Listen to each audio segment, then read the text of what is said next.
The Fearless Captain. There was formerly a soldier, Yi Man-ji of Yongnam, a strong and muscular fellow, and brave as a lion. He had green eyes and a terrible countenance.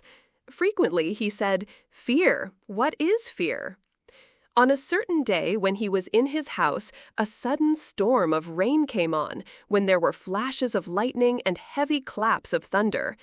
At one of them, a great ball of fire came tumbling into his home and went rolling over the veranda, through the rooms, into the kitchen, and out into the yard, and again into the servants' quarters. Several times it went and came bouncing about. Its blazing light and the accompanying noise made it a thing of terror. Yi sat in the outer veranda, wholly undisturbed. He thought to himself, "I have done no wrong, therefore why need I fear the lightning?" A moment later, a flash struck the large elm tree in front of the house and smashed it to pieces.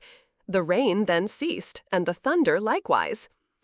Yi turned to see how it fared with his family, and found them all fallen senseless.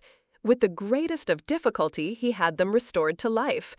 During that year, they all fell ill and died, and Yi came to Seoul and became a captain of the Right Guard. Shortly after, he went to North Hamgyong province. There he took a second wife and settled down. All his predecessors had died of goblin influences, and the fact that calamity had overtaken them while in the official quarters had caused them to use one of the village houses instead.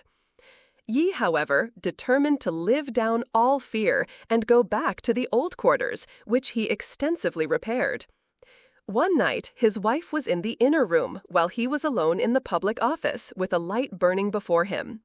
In the second watch or thereabout, a strange-looking object came out of the inner quarters. It looked like the stump of a tree wrapped in black sackcloth. There was no outline or definite shape to it, and it came jumping along and sat itself immediately before Yi Man-ji. Also, two other objects came following in its wake, shaped just like the first one.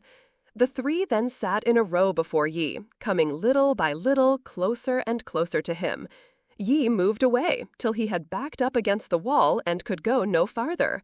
Then he said, "Who are you, anyhow? What kind of devil, pray, that you dare to push towards me so in my office? If you have any complaint or matter to set right, say so, and I'll see to it." The middle devil said in reply, "I'm hungry, I'm hungry, I'm hungry." Yi answered, "Hungry, are you? Very well. Now just move back, and I'll have food prepared for you in abundance." He then repeated a magic formula that he had learned, and snapped his fingers. The three devils seemed to be afraid of this. Then Man-ji suddenly closed his fist and struck a blow at the first devil. It dodged, however, most deftly, and he missed, but hit the floor a sounding blow that cut his hand. Then they all shouted, we'll go, since you treat guests thus." At once they bundled out of the room and disappeared. On the following day, he had oxen killed and a sacrifice offered to these devils, and they returned no more. Note: men have been killed by goblins. This is not so much due to the fact that goblins are wicked as to the fact that men are afraid of them. Many died in North Hamgyong, but those again who were brave and clove them with a knife or struck them down lived. If they had been afraid, they too would have died.